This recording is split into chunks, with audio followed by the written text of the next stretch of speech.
mocked and derided and considered to be nutcases and the wild men from the hills. This is LBC, leading Britain's conversation. If you ever thought, I want to tell that Farage bloke what I really think about him, well, here's your chance, take it.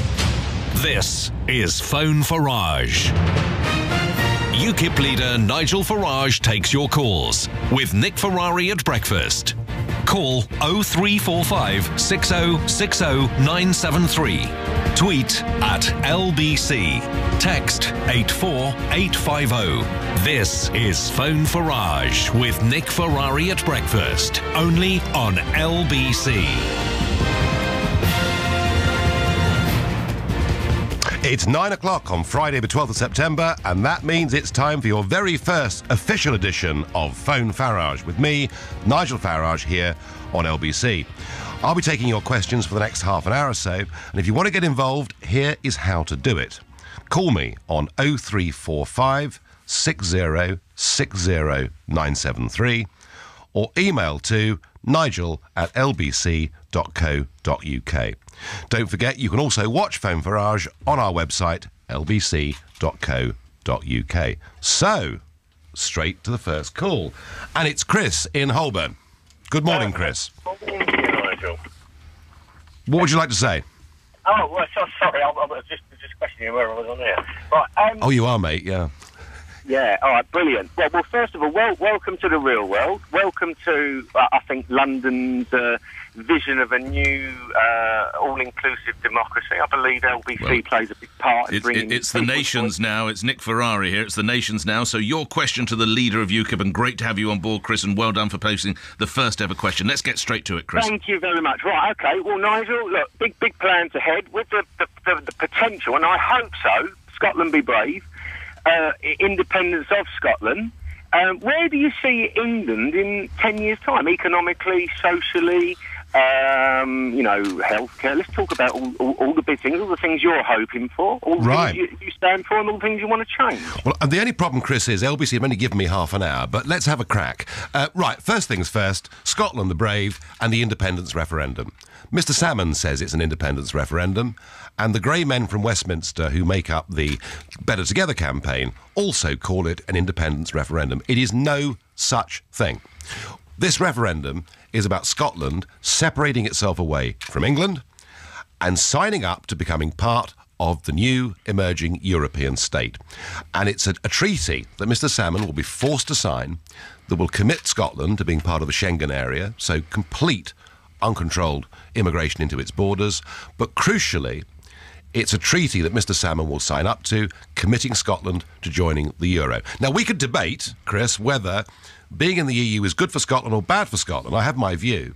But one thing for certain is if people think they're voting yes next Thursday because they're voting for Salmon's vision of an independent, proud Scotland the brave, they are being very badly misled. And I feel that this whole referendum is taking place on an entirely false premise, and that's why I'm going up to Glasgow after this Phone Farage show this morning, and I'm hoping that this time I won't be locked in a pub for my own safety, as happened the last time I was there in Edinburgh. Well, if it happens, I suppose. So that... Could be a worse place to be locked. Well, the locals thought it was terrific, most exciting day for years. So that deals with that. So I actually think, Chris, that it will be a no next week. I know that Salmon is a far better campaigner than the grey men from Westminster, and certainly out on the stump and in the street, he's cut an attractive figure. But I feel just in the last few days, the fact that he doesn't have an alternative economic plan, he hasn't got a central bank, the fact that the big banks will have to leave next Friday, their headquarters will have to leave next Friday, so I suspect that it will be a no. So we're going to be a United Kingdom, and as a United Kingdom, we will have a referendum, I very much hope, within the next 2 to 3 years, on whether we stay part of the European Union or not, and that will be the single most important historic decision, Chris, that you and I will have to take in our lifetimes. And if we get that right, I see a free, prosperous, independent United Kingdom. Quick response from you, Chris. OK, I have to say a little disappointed, because I viewed the potential independence of Scotland as a catalyst. And bear in mind, obviously, independence is in the title. Although UK may have to be rethought, Nigel. You might have to rename your party, because it's going to be a disunited kingdom, isn't it? Well, if it's a yes vote... If it's a yes vote... What do you call UKIP, Mr Farage? Yeah, well, we will cross that bridge when we come to it, I think is the answer to that. But Chris, the point I'm making is it's not really an independence referendum at all, and that's really the point that I was keen to get across to you. And the point you wrote in the Daily Telegraph yesterday, Nigel Farage, and you made that point. What should then the political masters of Whitehall have done concerning this vote? Well, the first thing they should have done is to make sure that they, wanting to maintain the United Kingdom, kept the power of the status quo. They should have had the yes side. So the question should have been, do you want Scotland to remain in the United Kingdom? So Cameron and Darling and all the other grey men could have said, vote yes. We've got the positive side of the argument. They handed that to Salmond. Just an extraordinary error of judgment. And the second thing that Cameron got hugely wrong, and certainly if it's a yes next week, he will have got hugely wrong, and I doubt he'll be able to stay on as Prime Minister, is he didn't give them the option of Devo Max, of further devolved powers. Had that been on the ballot paper, I am in no doubt that it would have got 50% plus of the vote. So Scotland goes yes, Cameron would have to go. Would Ed Miliband have to go as well? I don't... Funny enough, he's actually got the most to lose from this referendum, with over 40 Labour MPs sitting in Westminster. I don't think Miliband would be forced to go, but he would look absolutely inept, and he's just not connecting with his own people. Any admiration for Alex Salmond?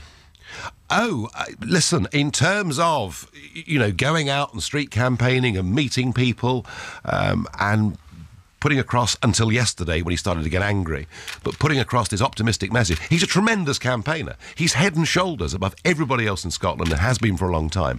And that's why the SNP are doing so well. Where he falls down is when it comes to economics. And that, I think, is what's turning the tide. We must move to other callers. Yes, that's what Phone Farage is about. Who's next, Nigel? John in Claygate. Good morning. Yes, hello, Nigel. The Queen said this week or last week that she wants nothing to do with this this question of Scotland and its referendum, and she's not going to get involved. She flunked the whole business and ducked her constitutional duty at the time of the Maastricht Treaty, and she's doing it now again. Does she not have a legal and constitutional right to get involved in the breakup of the United Kingdom and protect the country? Well, constitutional debates are always very difficult because you'll find one expert that says yes and one that says no. My understanding of the Constitution is that if the kingdom itself, if the United Kingdom itself is under threat, then in many ways you could argue she has a responsibility to say something. I completely understand her wanting to keep out of politics, and she's done it absolutely brilliantly over 60 years. I mean, she is a globally admired figure.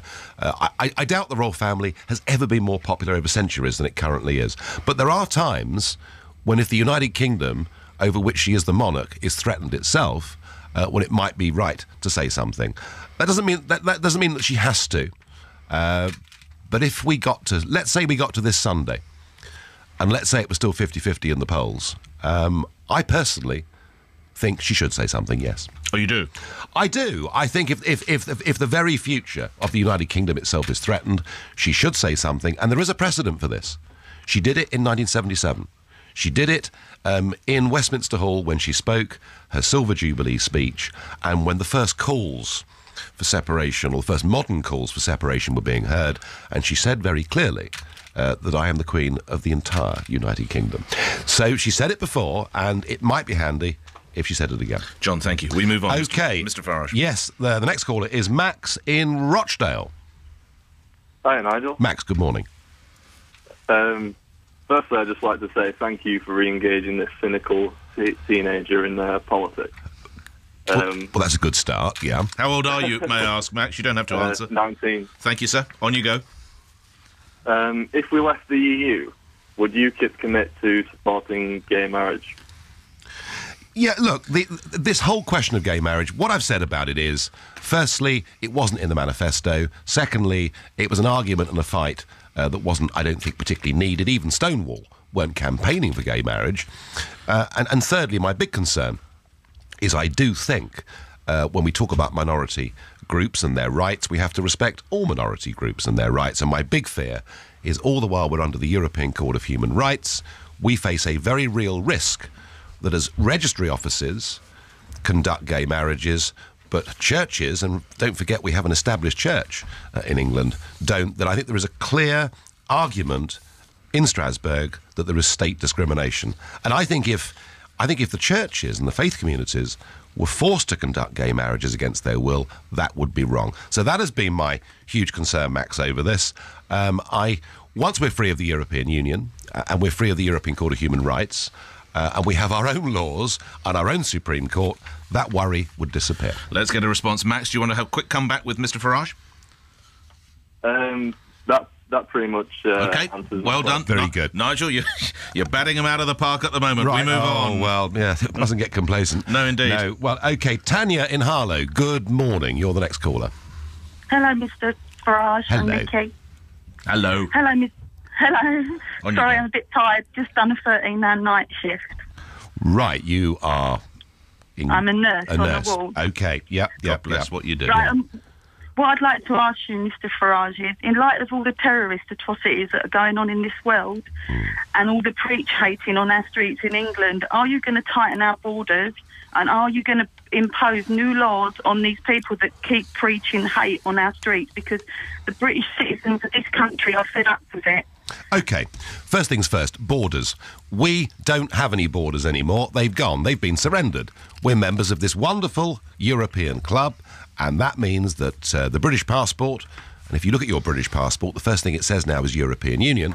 That passport is held effectively by nearly 500 million people, and any of them can come here, regardless whether they're good people or not. So, yes, I want us to have proper border controls. I want us to have a positive immigration policy, rather like Australia, where we say we want good people, we want people with skills, but we don't want people who've got criminal records, we don't want people who've got life-threatening diseases, we want people who can speak the language, and we want people who want to become part of our society. So there is actually a very positive message to put out there about controlled immigration. Your second point, do we need new laws to stop hate preachers or whatever else it may be? No.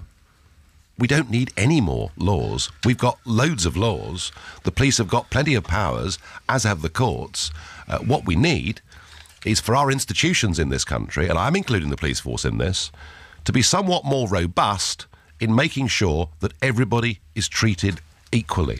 Because if you look at what has happened in Rotherham and Rochdale, and who's to say there won't be more northern towns and cities where we hear the same story. What we see is effectively a misapplication of the law in the name of political correctness for fear of causing offence. But when you say you want other sort of Rotherham-style scandals, just to make absolutely plain what you're saying. I am saying that we have seen Rotherham, we have seen Rochdale. I would not be in the least... Predominantly Pakistani males grooming young, predominantly white girls for sex trafficking. I'm afraid that's what the facts say. And what is becoming clear is that local members of Parliament chose to turn a blind eye. I mean, Dennis McShane has virtually admitted it, and...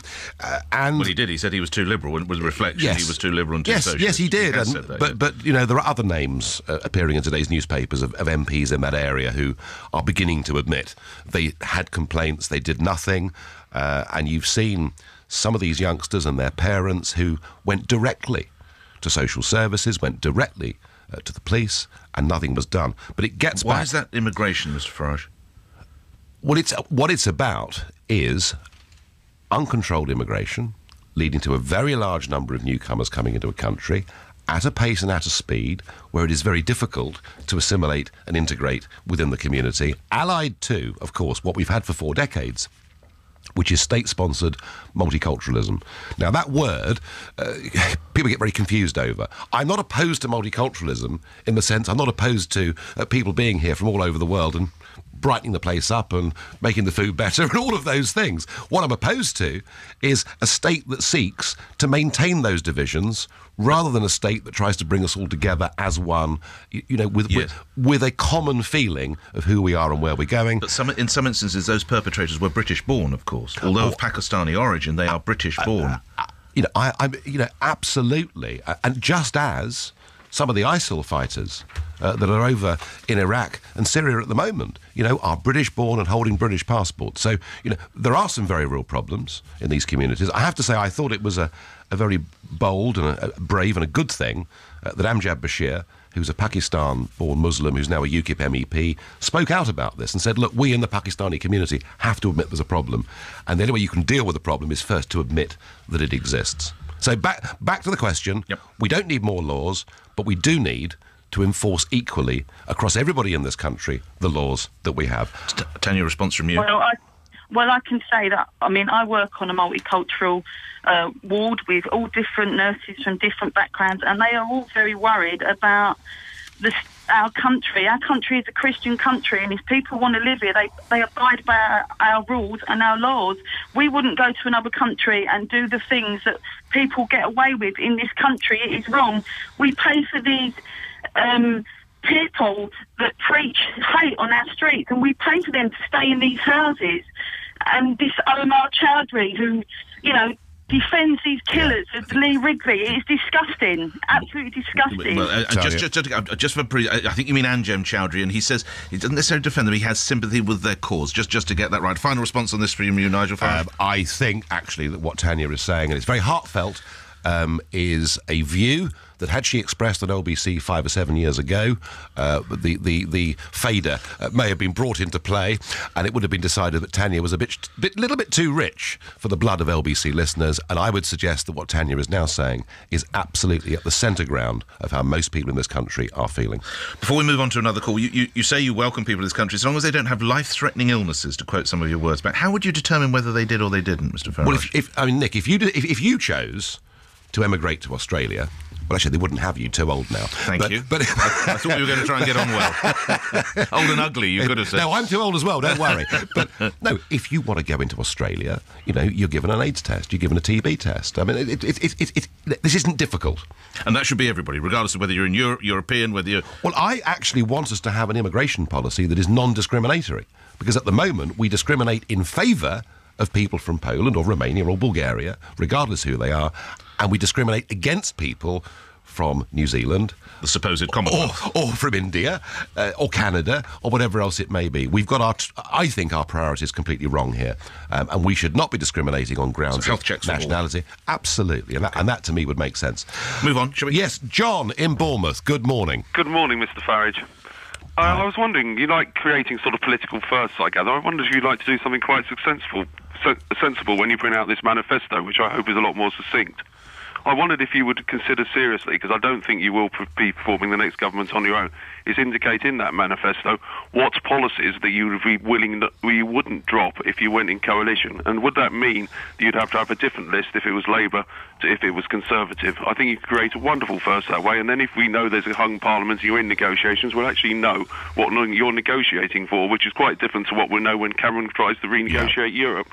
Yeah, John, these are known as red lines in politics, and the difficulty with red lines, of course, is that previous prime ministers have declared them and broken them so many times that the public don't have much faith.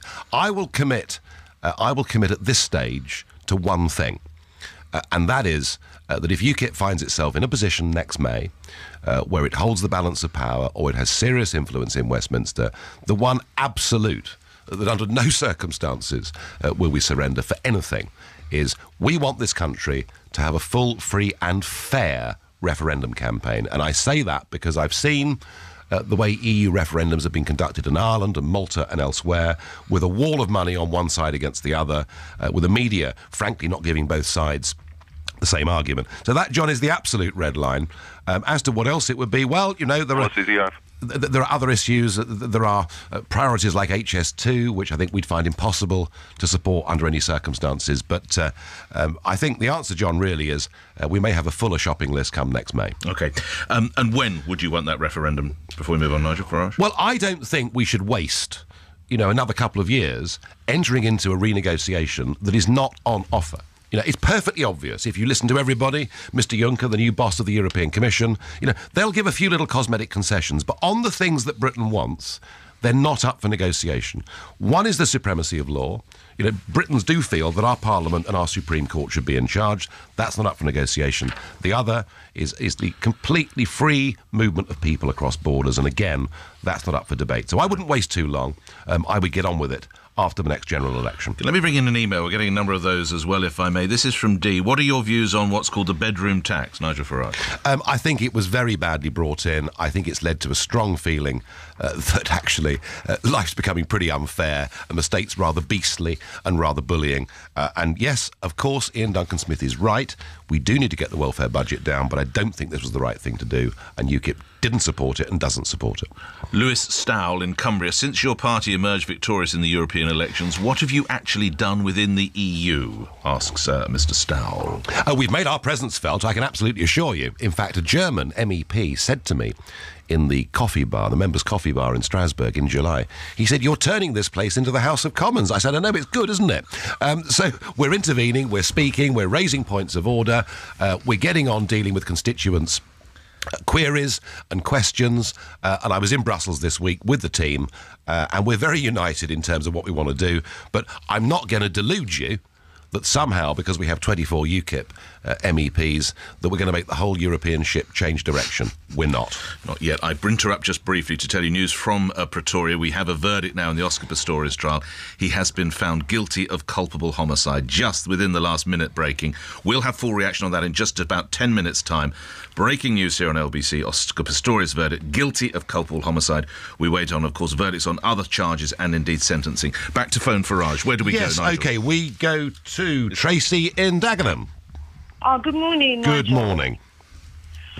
Nigel, my question to you is, if you come into power, will you make sure that all the halal meat is clearly labelled and not forced on us and our children? As the lady before said, this is a Christian country and it's actually in the Bible.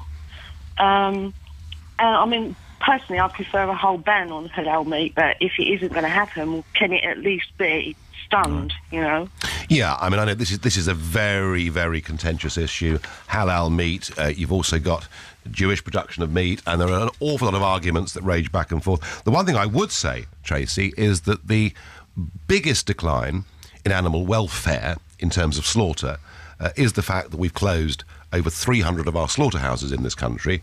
We did it under insane EU rules that meant you had to have a vet present whilst you were slaughtering animals, which meant all the small ones closed. And now, millions of animals every year that are slaughtered have long journey times. And you see those on the motorways, don't you? You see the sheep and whatever being moved on the motorways, which perhaps 20 years ago you didn't see. Food labelling is something which the British government now has almost nothing to do with. Food labelling is controlled by the European Union.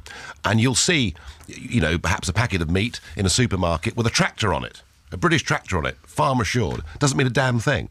It's probably actually been reared somewhere within the European Union. So I think you're right. I think consumers deserve good, fair food labelling. But I would not go along with trying to ban Jewish or Muslim methods. There is a place then, as long as everything is labelled either kosher or halal or... And I think that's the problem, is that we just don't know what we're buying at the moment. OK, all right. We move on to other callers. Yes, thank you. OK, Mike in Cheshunt. Good morning, Mike. Morning, Mr Farage. Nice to talk to you. Thank you.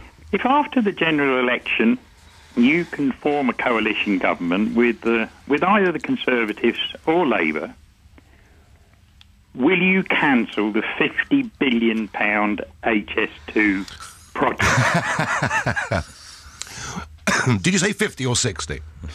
Well, who knows? Oh, come on, it'll be 70. Any advance on 70? 75, right. 80? Who knows what it'll cost? Up to 80 billion sterling for a railway line that during peak times will help 6% of the commuters in this country. It'll reduce the journey time to Birmingham by about 15 minutes, when it still takes 5 hours and 11 minutes to get to Penzance, which is slower than it was in 1914. I think, Mike, you may be getting my tone here.